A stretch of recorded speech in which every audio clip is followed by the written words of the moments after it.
बच्चों आज हमारा टॉपिक है general properties of the basis. अब आपने बेसिस का टॉपिक पढ़ा था, इसमें हमने बेसिस की एसिड और बेसिस की थ्री हमने थ्योरीज पढ़ी थी। सबसे पहले हमने पढ़ी थी आर्हीनियस की थ्योरी। आर्हीनियस क्या कह रहा था, एसिड क्या होता है, बेस क्या होता है, वो हमने प्रीवियस में पढ़ लिया हुआ है।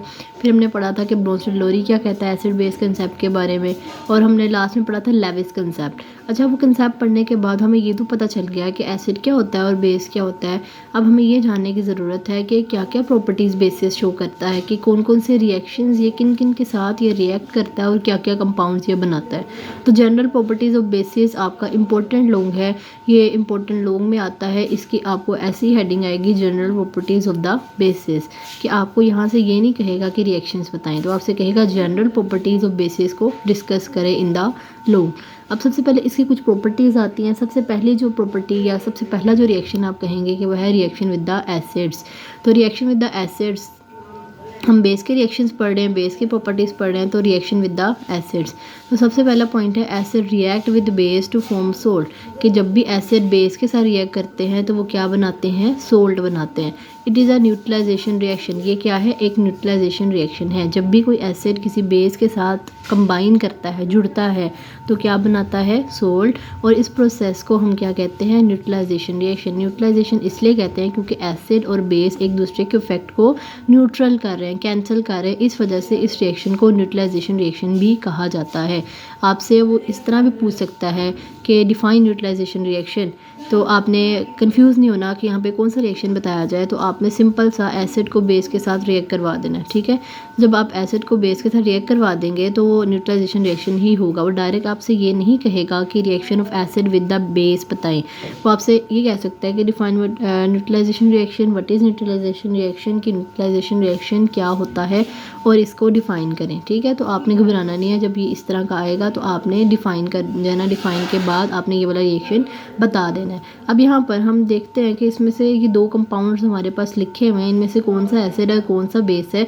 ये OH रखता है, इसके ये जो है ना ये बेस है, क्योंकि हर वो सब्सटेंस जिसमें हाइड्रोक्साइड है वो बेस होता है और जिसमें हाइड्रोजन होता है वो एसिड होता है। ये आपका बेस हो जाएगा, ये आपका एसिड हो जाएगा। ये बेस है और ये एसिड है। अब इसमें सबसे पहले आपको पहचानना है कि आपका प्रोडक्ट क्या बनेगा। अगर आपको नहीं ना समझ आ रही तो सिंपल क्या करें, ये कंपाउंड पहला, ये दूसरा कंपाउंड है, इसके पहले से मतलब के से इसके पहले को इसके लास्ट के साथ जोड़ दो, सिंपल। ठीक है, क्या करना है, हमने इसके फर्स्ट को इसके लास्ट के साथ जोड़ देना है। के इसका फर्स्ट है, इसका लास्ट है SO4, तो के SO4 आ जाएगा। ठीक है, अब यहाँ पर 2 इसलिए आया है क्योंकि SO4 पर -2 होता है, वो इधर आ जाता है, के ऊपर नीचे चला जाता है, इस वजह से वैलेंसी चेंज की वजह से ये जो -2 इसके ऊपर था वो इसके नीचे आ गया, वरना हमारे पास प्रोडक्ट के SO4 बना था।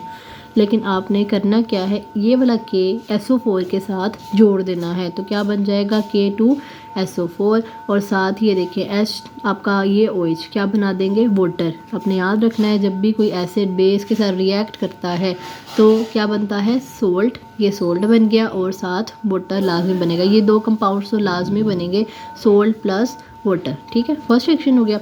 अब सेकंड की तरफ आ जाते हैं।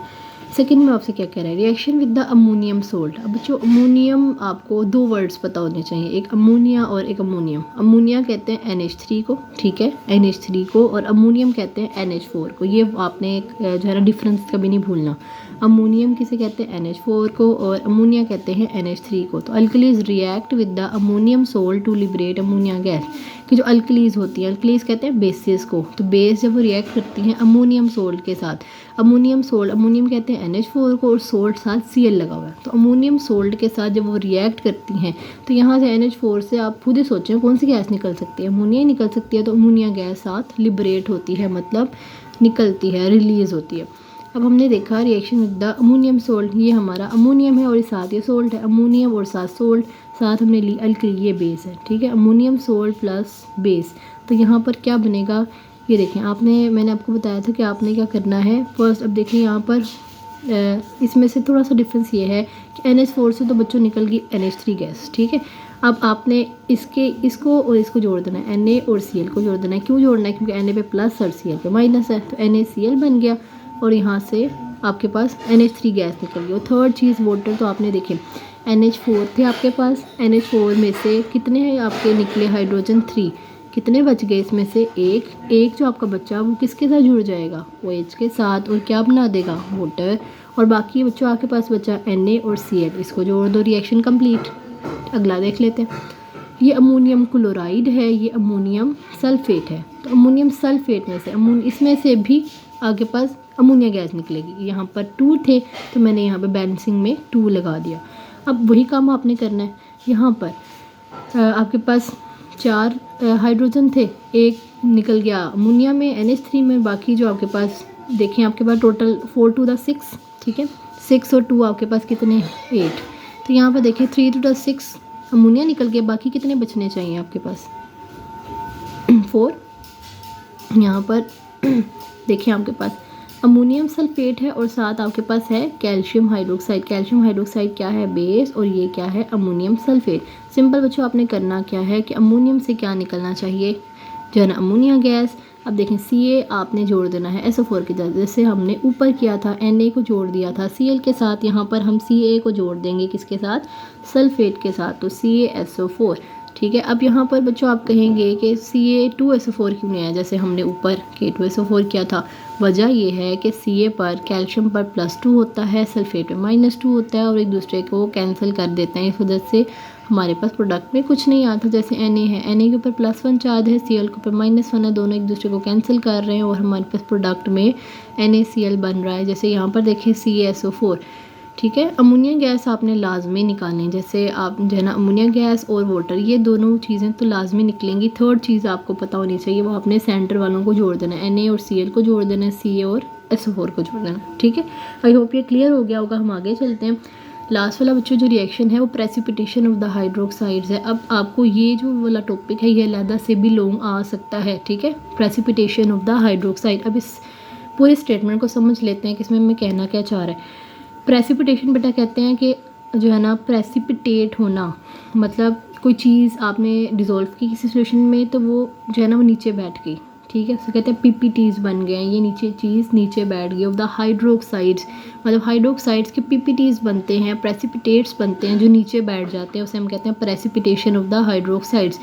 Alkalis precipitate insoluble hydroxides when added, उसने कहा जो अल्कलीज होते हैं वो प्रेसिपिटेट करते हैं इनसोलेबल हाइड्रोक्साइड्स को। अब ज़ाहिर बात है सोलेबल नहीं है तो वो नीचे बैठ रहे हैं और PPTs बना रहे हैं, इसलिए हम कह रहे हैं insoluble hydroxides when added to solution, जब हम इनको सोल्यूशन में ऐड करते हैं of the heavy metals like copper, iron, zinc वगैरह में, जब हम वो कह रहे हैं अल्कलीज को हम ऐड करते हैं हैवी मेटल के जो है ना हाइड्रोक्साइड में, मतलब सिंपल देखें कि आपका अल्कली है, इसको हम हैवी मेटल जो कॉपर है, जिंक है, ठीक है, ये सारे हैवी मेटल्स हैं, इनमें जब हम ऐड करते हैं तो हमारे पास हाइड्रोक्साइड एज अ प्रेसिपिटेट हमारे पास आता है, ठीक हो गया। अब यहाँ पर सोडियम हाइड्रोक्साइड बेटा सब रिएक्शन में आपने देखना है, सारे रिएक्शंस में सोडियम हाइड्रोक्साइड तो आएगा ही आएगा, सिंपल सी बात है।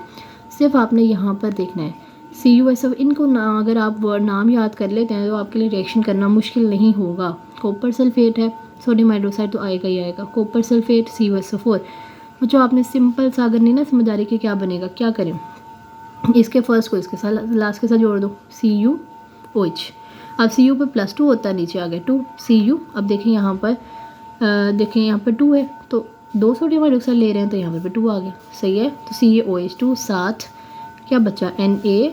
अब देखें हमने Cu को जोड़ दिया OH के साथ, बीच से सेंटर वाले बच गए NaCO जो है ना SO4, तो Na2SO4 आ गया। अब यहाँ पर ब्लू PPTs बनते हैं, ये आपने लाजमी लिखना है नीचे, ठीक हो गया। अब सेकंड देख लेते हैं, सोडियम हाइड्रोक्साइड ने तो NaOH ने तो आना ही आना है, यहाँ पर हो गया जिंक क्लोराइड ZnCl2। क्या करेंगे, सिंपल सी बात है, जैसे मैंने पहले बताया आपको, Zn किसके साथ जुड़ेगा, OH के साथ, यहाँ पर भी 2 आ गया। साथ हमारे पास सेंटर में क्या बचा, Na और Cl, NaCl बच गया। यहाँ पर कौन से PPTs बन रहे हैं, वाइट PPTs, ठीक है। थर्ड में देखते हैं, थर्ड में आपके पास सोडियम हाइड्रोक्साइड, तो उसी तरह यहाँ पर बन रहा है FeCl3 फेरिक क्लोराइड। तो Fe आपने क्या करना है, सिंपल Fe को जोड़ दें OH के साथ। अब यहाँ पर Fe देखें आपके पास आपके जो रिएक्टेंट है ना उसमें आपका आंसर छुपा होता है। देखें ZnCl2 है तो यहाँ पर भी मैंने नीचे 2 लगाया, यहाँ पर भी 2 लगाया। यहाँ पर देखें FeCl3 है तो मैंने इसके साथ भी 3 लगाया, आगे भी 3 लगेगा, यहाँ पर भी 3 लगेगा। समझ रहे हैं बात क्या कह रही हूँ मैं आपसे। आपने क्या करना है, FeO जो है ना FeOH3 आ जाएगा और साथ NaCl साथ बन गया, ठीक हो गया। अगला रिएक्शन देखते हैं।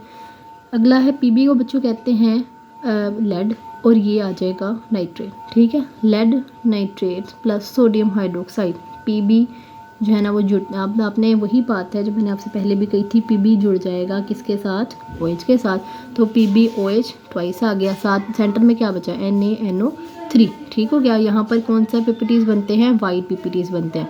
उसके बाद आपके यहाँ पर अगला आता है सोडियम हाइड्रोक्साइड, आपने कैल्शियम क्लोराइड ले लिया, वही काम हुआ, CaOH2 बन गया और सेंटर वाले NaCl जुड़ गए, वाइट PPTs यहाँ पर भी बनते हैं।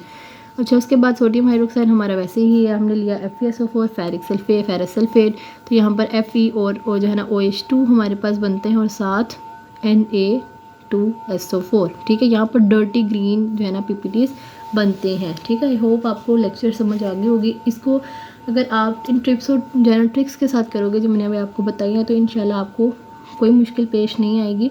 आपने बस ध्यान में रखना है कि रिएक्टेंट्स आपको याद होने चाहिए। जब रिएक्टेंट्स याद होंगे फिर आप देखेंगे कि रिएक्टेंट में से क्या क्या प्रोडक्ट्स बन सकते हैं। अगर आप समझ के करोगे तो कोई मुश्किल नहीं है रिएक्शन की, लेकिन अगर आप इसको थोड़ा सा जो है ना याद करने की कोशिश करेंगे तो ये रिएक्शंस याद होने वाले नहीं हैं, ठीक है, भूल जाएंगे। तो बेसिक अच्छा तरीका ये है कि आप रिएक्टेंट्स याद करें और रिएक्टेंट्स को याद करने के बाद अब उसमें से देखें, समझें कि क्या प्रोडक्ट बनती है और क्या बन सकती है, ठीक है। जब आप इस तरह काम करेंगे तो आपके लिए बहुत आसान हो जाएगा रिएक्शंस को याद करना, ठीक है। आई होप आपको ये लेक्चर समझ आ गया होगा, ठीक है। इसको आपने एज इट इज़ लोगों के लिए तैयार करना है, ठीक हो गया।